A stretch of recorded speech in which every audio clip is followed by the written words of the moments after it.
It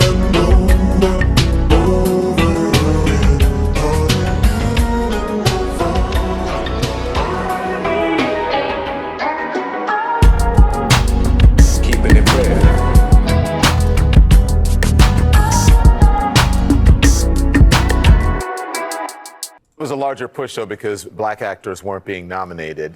But critics also blasted Rock for making black people the butt of his jokes to appeal to a white audience. And our next guest writes that Rock, quote, deserved to be slapped. So joining us now is the senior writer at The Root, Candace McDuffie. Good morning to you. Why did you think he deserved to be slapped?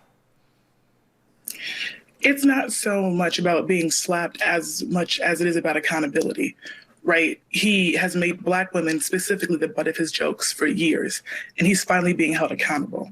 So I feel like this kind of sets the precedence, going forward, hopefully that people will be more careful about how they treat and discuss, black women. So you can't make jokes about individuals who happen to be black women, because that's exactly what Chris Rock did, yet somehow this has turned into Chris Rock has attacked black women. What it do? This is your brother Bishop of Bishop Zone TV, and today we have another case of black women are untouchable. Don't do it. Don't even breathe on black women. Oh my God, this shit right here. This sister right here, Candace McDuffie, she's a journalist for The Root.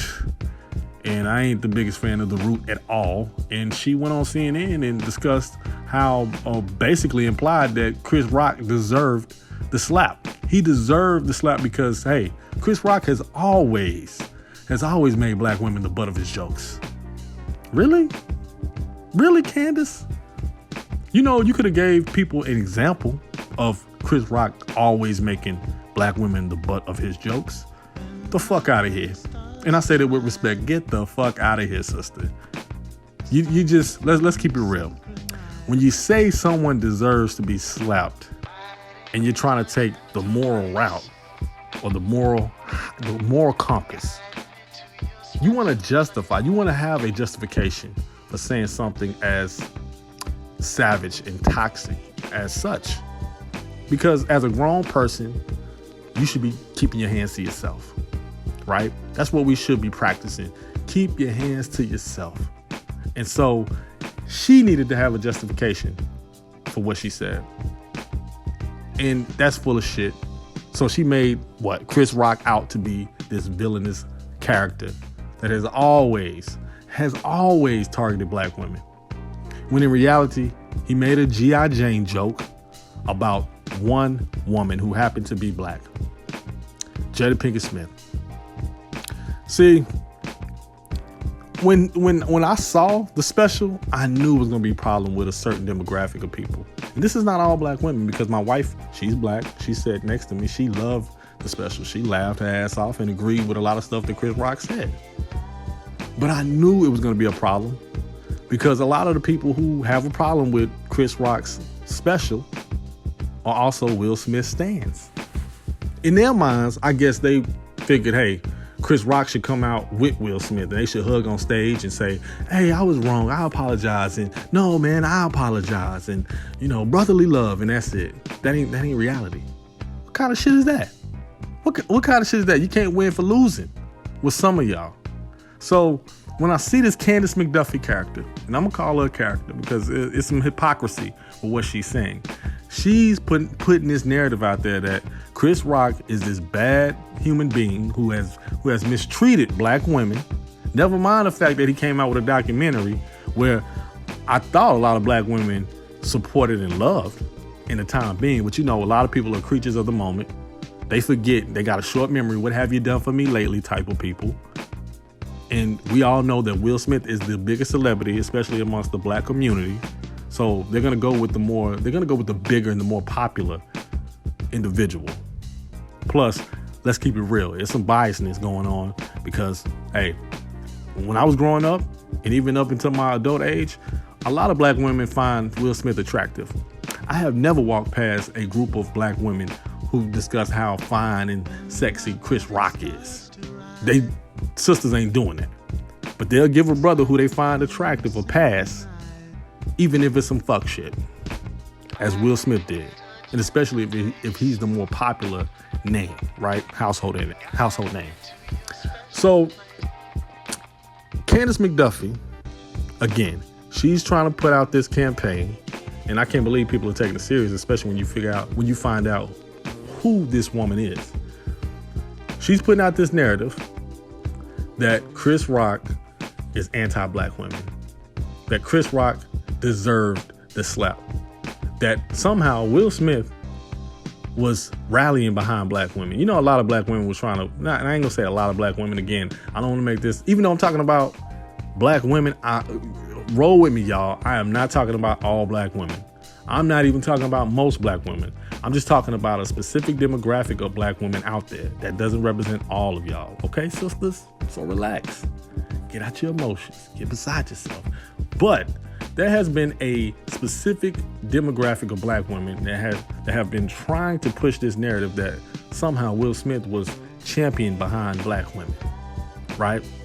And she takes a step further and says, yeah, Chris Rock has always belittled black women.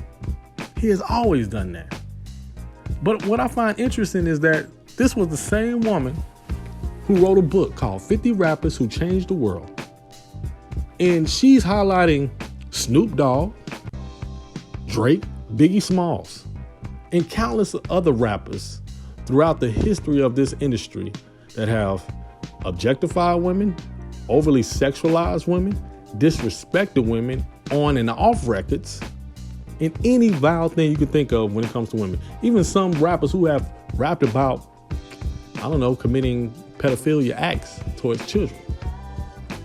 And these are rappers that I rock with. But how can you sit up here and call yourself a feminist and you champion that hard behind women's rights, yet you highlight and big up rappers who have done far worse to black women than Chris Rock? Because of all the decades, all the years that Chris Rock has been a fixture in the black community, I have never once heard black women discuss how problematic he is. Is there some jokes that can be considered problematic, racy? Yeah, that's comedy. Comedy is subjective. But I have never heard that Chris Rock was somehow the Kevin Samuels of comedy. You know, Chris Rock gives it to everybody. He gives it to black women. He gives it to white women. He gives it to white men. He gives it to black women. Anybody can get it. Anybody's fair game. But, I guess black women, off limits. Off limits. The fuck out of here. That's the problem. Really, truthfully, there's a thin line between Candace McDuffie's and Karen's. Y'all feel entitled. You feel untouchable. And that's not how the real world works. You cannot approach comedy with this type of stiffness. What kind of comedy do you want? You just want, what? I guess you just want black women to be comedians until they start saying something that's similar to a Chris Rock. Then you're gonna, what? Then what? You're gonna ban them? What do you want? Miss Candace, if you ever run across this, what exactly do y'all want out of entertainers? You can't have your cake and eat it too. You can't make a book called 50 Rappers Who Changed the World, highlighting glorified rappers who have called women out their name countless times, decades even, have objectified women. Snoop, I rocks with Snoop. But Snoop has been way more problematic than Chris Rock. And you got Snoop on the cover of your book. Snoop arrived to a goddamn award show with 2 black women on a leash in front of a bunch of white folks. That was some cooning shit. And that was some very sexist shit. Yet you got this man on your damn cover. You don't care, man. Y'all be full of shit. I gotta call it for what it is. Y'all be full of shit. Y'all don't really care about black women like that. You just was in your feelings. You were in your feelings. You're hard-headed. You're stubborn. And you don't want to admit maybe my initial reaction to the slap was wrong. So I got to go even further and justify why I feel this way. Because when you really sit back and say it out loud, you're advocating for violence against black men. You want black men to commit violence against one another. That's basically what you're saying, because you know that if this wasn't Chris Rock or Will Smith, and this was just two random dudes on the street, that slap would be followed by fists. And that fist could possibly be followed by what? Gunplay. And is that really what we want? Do we want more black men killing each other? Yeah, exactly. It sounds messed up. But again, a lot of people are egotistical, including women. They don't want to admit they're wrong, so they have to justify. But what are we teaching our boys? That it's okay to slap the shit out of somebody over some words. You're basically living up to the stereotypes that white people put on us, thrust on us, that we're brutes. Because you're not even intelligent enough to respond back verbally. Instead, you have to respond with what? A physical assault. That shows a lack of intelligence in a human being, that they can't respond back, that they can't vocally respond back, that they can't combat that person with words. A lot of y'all sisters, a lot of sisters like yourself, was gloating and cheering on like, yeah, Chris Rock wasn't gonna say nothing. He's a comedian. He used his talent. He used his talent and ethered him. He ethered Will Smith. So people saying he gone too far, fuck out of here. How did Chris Rock go too far with what he said? Even calling Jada Pinkett a bitch, how did he go too far in what he said when Will Smith was the one that slapped him in front of live television, in front of everybody, on stage, publicly? Who went too far? Two wrongs don't make a right, my ass. Come on now. So that's all I got. You know, Candace McDuffie, what the fuck is wrong with you? I don't know, sister. Come holler at a brother. We can have a discussion. You know, I might be less hostile, but again, you got these rappers who have done far worse to women than Chris Rock has. But I guess it's cool when they got a drum beat behind it. All right, let me get off my soapbox. Until next time, don't forget to like and subscribe. Oh yeah, and holla.